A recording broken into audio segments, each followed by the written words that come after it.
Demand है कि औरतों के ऊपर जो बढ़ती हिंसा है उसके ऊपर तुरंत रोक लगाई जाए। जो लड़कियों पे हिंसा हो रही है, ऐसे गुनहगारों के खिलाफ सख्त कार्रवाई की जाए। ये सरकार आज बीजेपी आरएसएस के लोग जो गुनहगार हैं उनके समर्थन में आज उतर रही है। तो ये बहुत ही खतरनाक परिस्थिति हो गई है इस देश के अंदर और औरतें ही हिंसाचार सहन नहीं करेगी। मैं बोलूं तो इल्जाम है बगावत का, ना बोलूं तो बेचैनी सी होती है। ओस की एक बूंद सी होती हैं बेटियां, अगर हीरा है बेटा तो मोती हैं बेटियां। एक ही कुल को रोशन करता है बेटा, दो दो कुलों को रोशन करती हैं बेटियां। कांटों की राह पर चलती रहेंगी, औरों के लिए फूल बोती रहेंगी। क्या देश की बेटियां आज सुरक्षित हैं?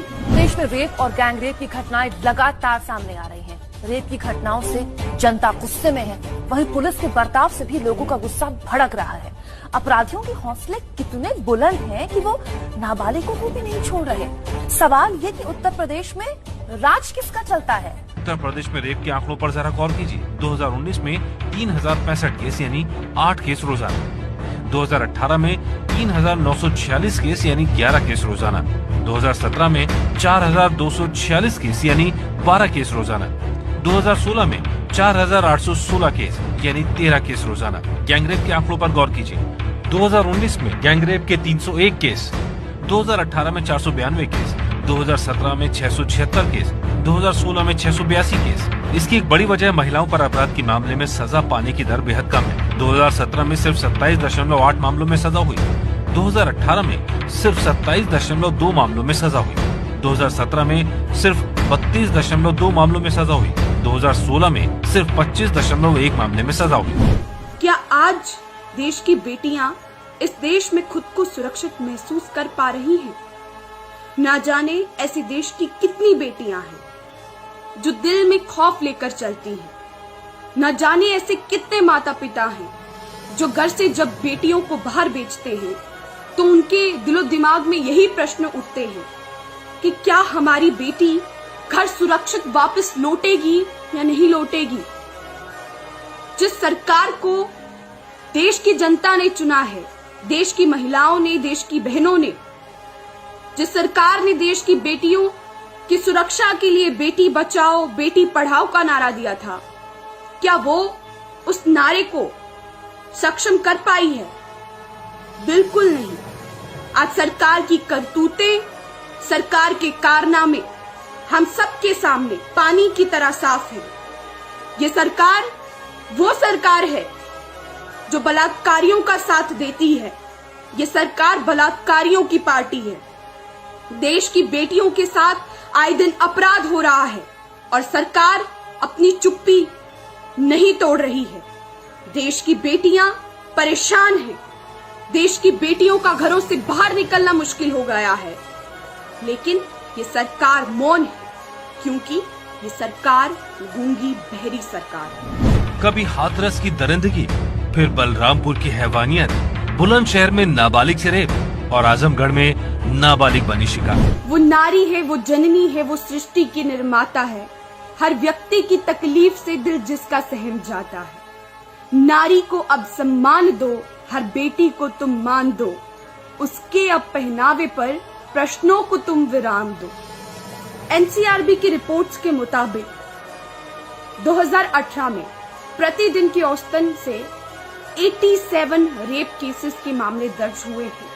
हर एक दिन में 87 रेप केसेस के मामले दर्ज हुए हैं और इसी के साथ साथ 2019 में 4 लाख से अधिक केसेस जो हैं वो दर्ज हुए हैं। और देश में जो बेटियों के साथ अपराध के मामले हैं, जो उनके साथ छेड़छाड़ के मामले हैं, ट्रैफिकिंग के मामले हैं या फिर दहेज के लिए जो उनके साथ अन्याय होता है उसके मामले हैं, उसमें बढ़ोतरी हुई है। तो कहां सोई हुई है सरकार? क्यों इस पर कड़े कानून नहीं बनाए गए? क्यों देश की बेटियों को सुरक्षित महसूस करवाने के लिए जो उनके ऊपर अन्याय हो रहा है उसे रोकने के लिए सरकार जवाबदेह नहीं है? क्यों प्रधानमंत्री जी अपनी चुप्पी नहीं तोड़ रहे हैं? क्यों आज देश की बेटियां असुरक्षित हैं? कब तक हम सिर्फ सरकार से सवाल पूछते रहेंगे? सरकार इस बात पर कड़े कानून कब लाएगी? कब देश की बेटियां इस देश में सुरक्षित महसूस करेंगी? आखिर कहां सोई हुई है ये सरकार? आखिर कब अपनी नींद से, सत्ता के गुमान में जो चूर चूर हो चुकी है सरकार, कब अपनी नींद से जागेगी? प्रधानमंत्री जी, आप अपनी चुप्पी कब तोड़ेंगे? योगी जी के गुंडा राज में आज देश की बेटियों के साथ हर रोज अपराध हो रहे हैं। हर रोज जब भी हम टीवी चलाते हैं तो हमें यही सुनने को मिलता है, कहां पर देश की बेटियों के साथ अपराध हो रहा है। लेकिन कोई भी बोलने को राजी नहीं है, कोई भी अपनी आवाज बुलंद नहीं कर रहा।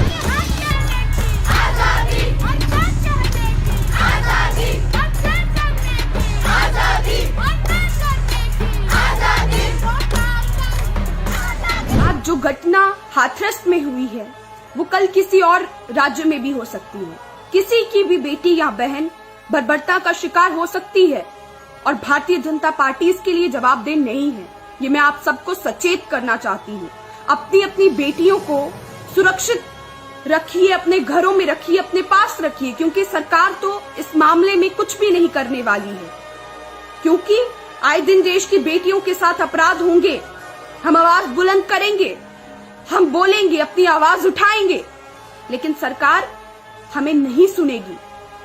हम सड़कों पर उतरेंगे, हम प्रदर्शन करेंगे, देश की बेटियों को इंसाफ दिलाने की मांग करेंगे, लेकिन सरकार चुप है। उस देश की बेटी की जीभ काट दी जाती है, रीढ़ की हड्डी तोड़ दी जाती है, वो तड़पती है और सरकार से ये भी कहती है कि मेरे साथ रेप हुआ है, लेकिन 8 दिन तक रेप की धारा दर्ज नहीं की गई। समय रहते अगर उसको बेटर मेडिकल फैसिलिटीज प्रोवाइड की जाती तो शायद वो आज हम सबके बीच होती। उसको रातों रात प्रशासन ने चिता के हवाले कर दिया, उसको जला दिया गया। एक बार भी उसके घर वालों को ये हक नहीं दिया गया कि वो आखिरी बार अपनी बेटी को देख लें, आखिरी बार अपनी बेटी से मिल लें। सरकार ने ये हक भी उनसे छीन लिया, प्रशासन ने ये हक भी उनसे छीन लिया। और इस तरीके के घटनाएं जो हैं जब हम सबके सामने आती हैं, दिल दहला देने वाली, रूह कांप उठती है ये सोचकर भी। लेकिन क्या सरकार के किसी भी व्यक्ति में जरा सी भी इंसानियत बाकी है? स्मृति ईरानी जी, कहां सोई हुई हैं आप? अब क्यों नहीं सामने आते हैं ये बेटी बचाओ बेटी पढ़ाओ के नारे देने वाले? आज देश की बेटियों के साथ जब अपराध होता है, जब विपक्ष बोल रहा है, जब हम सब अपनी आवाज को बुलंद कर रहे हैं, तो आप क्यों सोए हुए हैं? क्यों कार्यवाही नहीं की जा रही है? उन्नाव, हाथरस और कल को कोई और जगह भी हो सकती है, कल को कोई भी बेटी हो सकती है। मैं खुद को सुरक्षित महसूस नहीं कर पाती हूँ।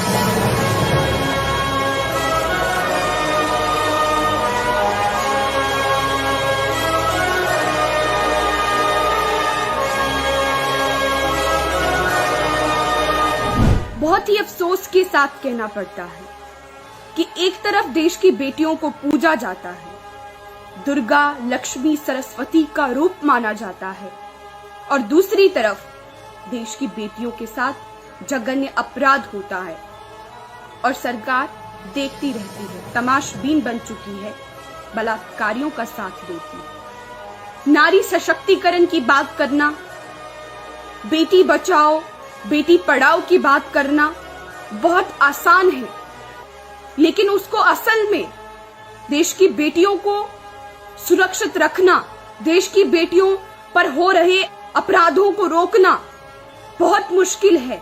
देश की बेटियों के साथ जो अपराध हो रहे हैं वो इंसानियत को शर्मसार करते हैं।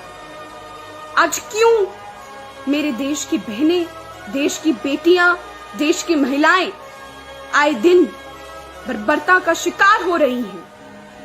क्योंकि जो सत्ता में सरकार बैठी है वो गूंगी बहरी सरकार सिर्फ अपने मन की बात सुनाना जानती है, लेकिन जनता के मन की बात सुनना नहीं चाहती है।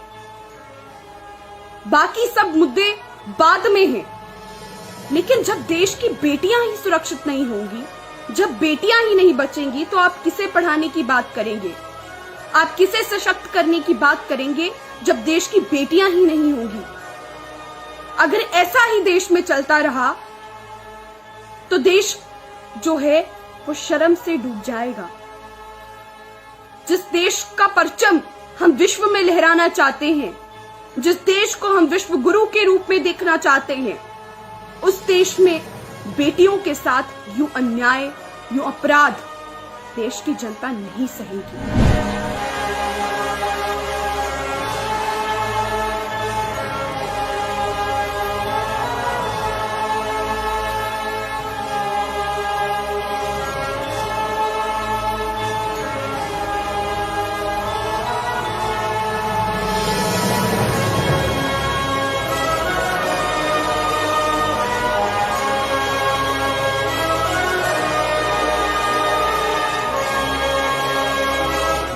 मैं इस देश की बेटी हूं, मैं भी एक बेटी हूं, मैं भी खुद को सुरक्षित महसूस नहीं करती हूं।